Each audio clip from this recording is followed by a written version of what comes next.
in conjunction with the dynamic studies, MR also gives us a great way to look at the muscle structure.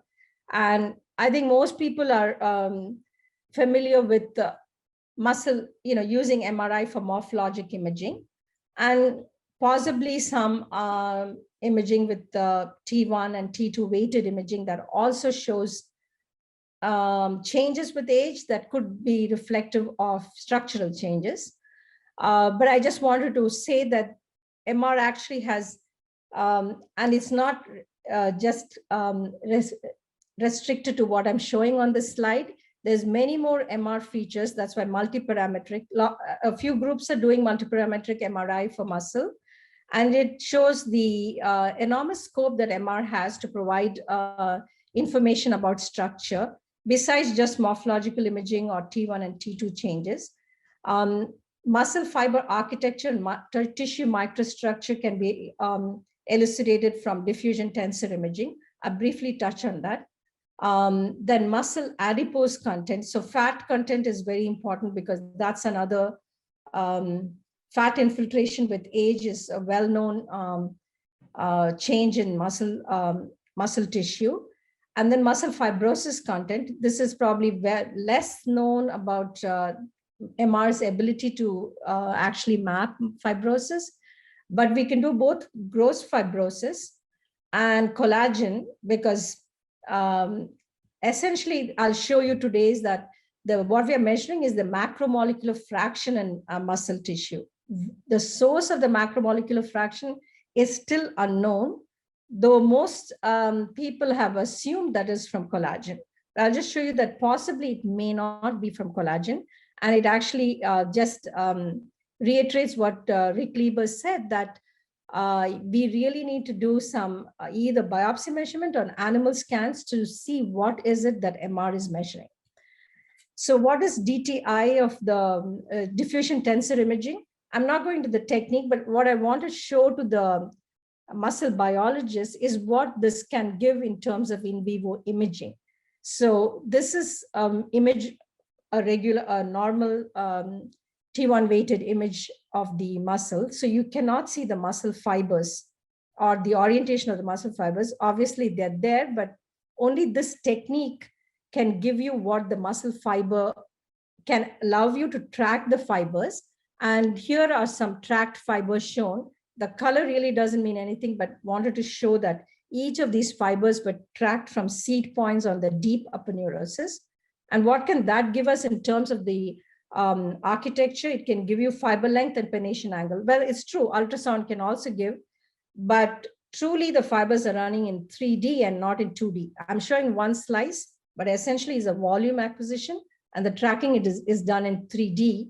The fact that the fibers all look kind of in plane is, I've chosen the plane of the fibers to show the images, but you can see in some cases in the proximal, actually losing the fibers, it's only losing the fibers in the plane, it's going beyond the plane. So to show that true muscle architecture is a 3D measurement, and we have shown before that both length and pennation angle change with age.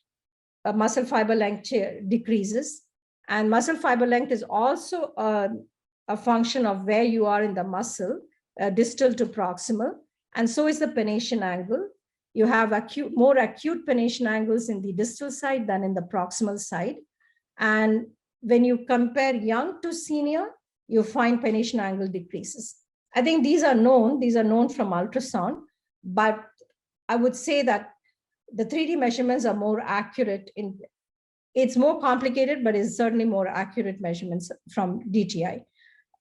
In addition to architecture, it also measures the actual diffusion magnitude. That is how far is the proton able to diffuse along the fiber as well as across the fiber cross section.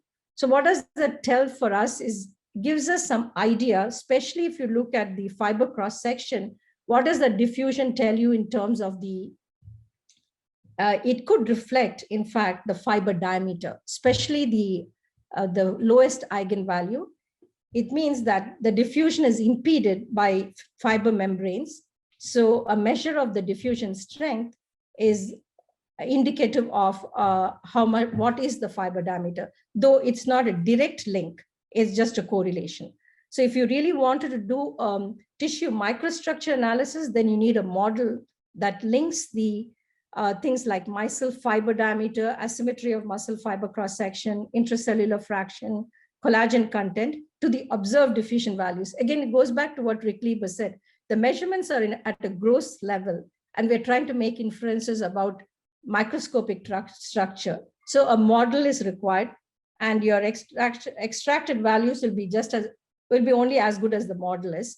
So we compared two models. I'm rushing a bit, but I just wanted to show that, for instance, we were able to model with atrophy induced by unilateral limb suspension.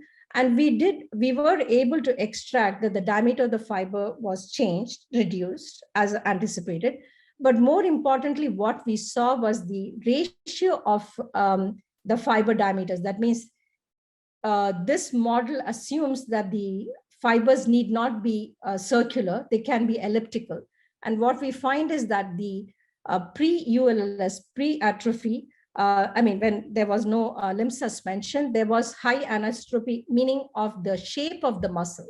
The fiber is not circular, it's eccentric. And that changes, it becomes more circular.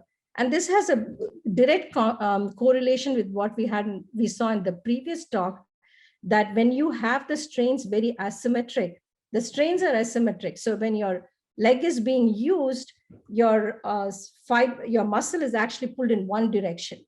And therefore, when you have no load on the muscle actually goes back to, because it's not being stretched in that direction preferentially, goes back to a circular asymmetry. So structure is almost like function drives structure.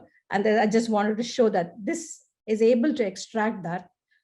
But it's still not a very accurate way of extracting tissue microstructure. So we went on to more accurate models, and we're still working on trying to extract tissue microstructure from time-dependent diffusion measurements. Not going into that. Then what other structural properties can we measure? We can measure both intramuscular connective and adipose tissue. So here's shown in this one, I'll just summarize what between young and old. Here you can see this is the intramuscular adipose tissue over here on the left side. And you can see with age in the medial gastrocs and the soleus, there was an significant increase in fat fraction, and also a significant increase in fibrosis fraction. But when I'm alluding to fibrosis here, this is gross fibrosis. That means muscle tissue that's been entirely replaced by connective tissue. But there is another process that's going on that probably starts even before that. That means at the endomysium and perimysium level, we might have changes. That means increases in collagen content. So our next step was, how do we get the macromolecular fraction in muscle tissue? Not when it's completely replaced by fibrosis, which we can see on these special type of sequences, but how to extract it in the muscle tissue itself. And we found some very important things, like given what echo time we measure, that means what's the lowest time that we measure this tissue signal intensity, we're able to measure different types of macromolecular fractions. And from our studies, what we concluded was that at least two types of macromolecules are present in the tissue.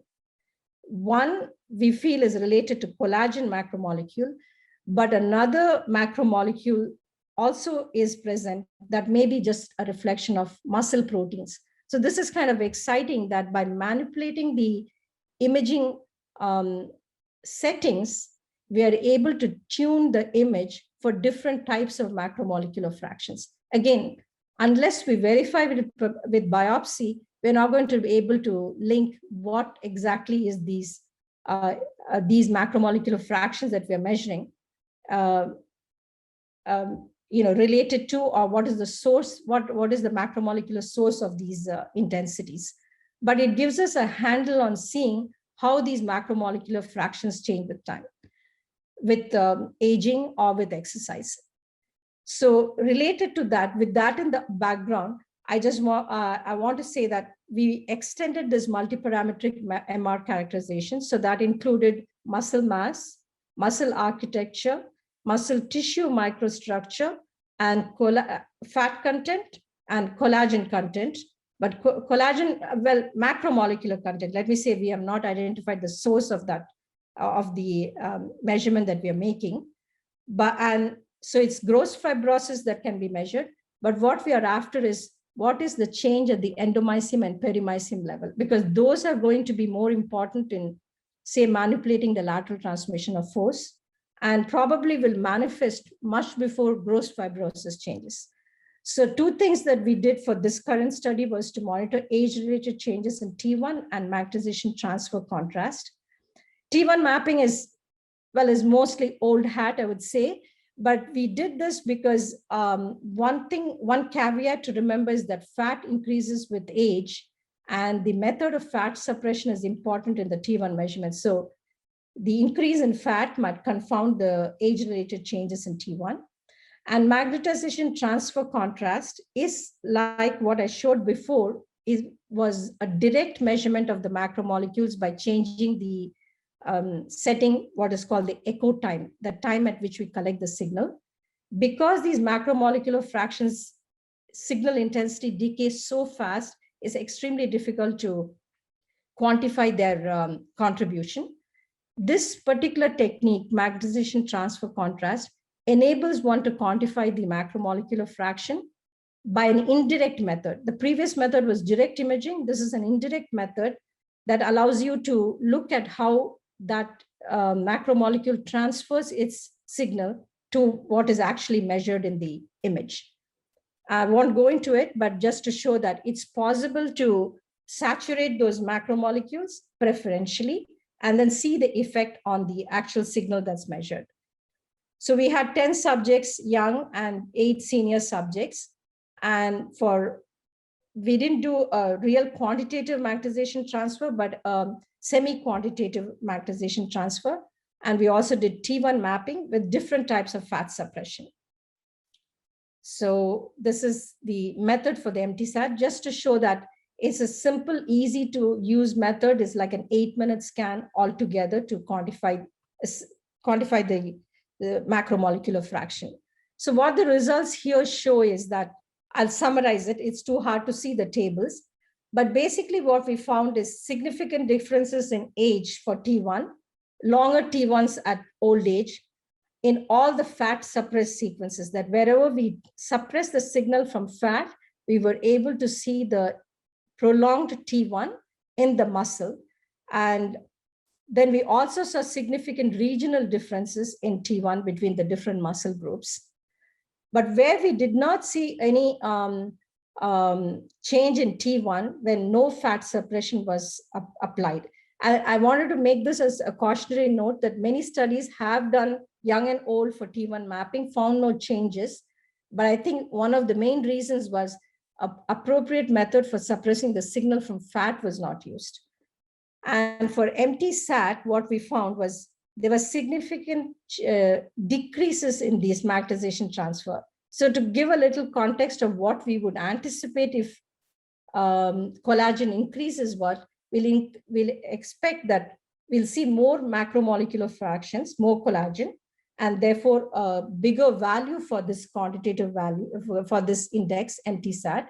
But we saw just the opposite. We saw lower values in the MTSAT.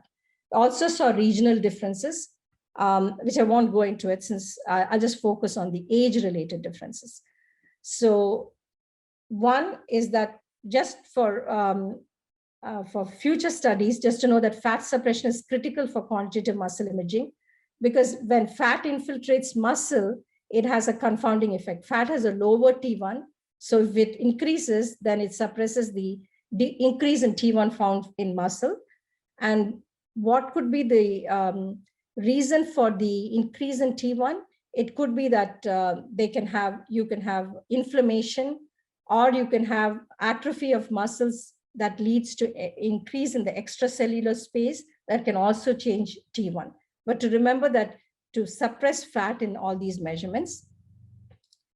But there was another thing that we found, incidentally, that the T1 of the fat saturated sequence, that means that decrease the fat, someone needs to mute. 5 minutes left. So no, the T1 map of the fat saturated sequence had the lowest T1 value, because what it had was, it reflected both the increase in T1 and the decrease in magnetization transfer effects. So it was kind of the most sensitive to look for age-related changes. True, it was not only measuring T1, but if one wanted a biomarker for changes with T1, with age, this sequence could be used. And the important observation was the magnetization transfer for the old cohort was significantly lower than that of the young cohort. So if it was collagen was the driving macromolecule for that, and collagen is known to increase with age, then it does not agree with that hypothesis. So what is the source of this macromolecule? So it's the same thing. What is the source of this macromolecule in the direct measurements using ultra-low TE sequences, as well as magnetization transfer? So there's one rat model of that also measured magnetization transfer ratio, where they saw that there it was a different study to track muscle fiber formation after injection of human muscle progenitor cells for development of muscle tissue. And there they found that MTR actually increases with myogenesis. So essentially what that magnetization transfer was measuring was an index of myogenesis, meaning more of muscle fiber proteins. So what actually we may be measuring is muscle fiber proteins rather than collagen content with our magnetization transfer measurements. But as I showed before, our ultra-low TE measurements probably measure both macromolecules, the collagen as well as the muscle fiber proteins. So all this obviously needs validation with biopsy, which is what we are trying to do. So in conclusion, all these structures, I've shown that MR can give a wide variety of structural information that shows what are the age-related changes in muscle. And these can then be correlated to changes in function. So for future work, clearly we have biopsy validation of MR imaging for several things, for parameters that are estimated from diffusion modeling, because we are getting the diffusion diameter, the extracellular fraction, the fiber permeability from the modeling that needs to be validated with biopsy. We need to validate with biopsy what are the macromolecular species that we are extracting from the ultra-low TE imaging. It seems exciting because we are able to measure more than one macromolecular fraction. So at the same time that we can quantify if collagen is increasing, we can also see if there's atrophy and there's muscle fibers that are, that the muscle fiber organization is decreasing or muscle fiber proteins is decreasing. So our goal with all these structural indices is that to establish relevant imaging biomarkers of aging muscle, so that we can give tools to the muscle biologists for, especially for those doing human studies, accurate and valid markers that reflect changes with age. And these could be related immediately to biopsy, but could be combination of different things. For instance, the ultra-low TE imaging is able to give both, or diffusion modeling is able to give parameters that reflect both fiber changes as well as extracellular matrix changes.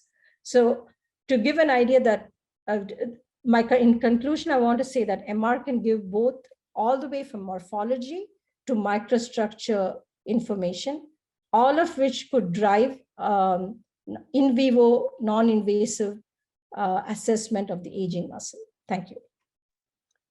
Thank you very much, Usha, and for this very futuristic presentation. And I look forward to see the correlation between your measurements and the biochemical analysis on the muscle biopsies.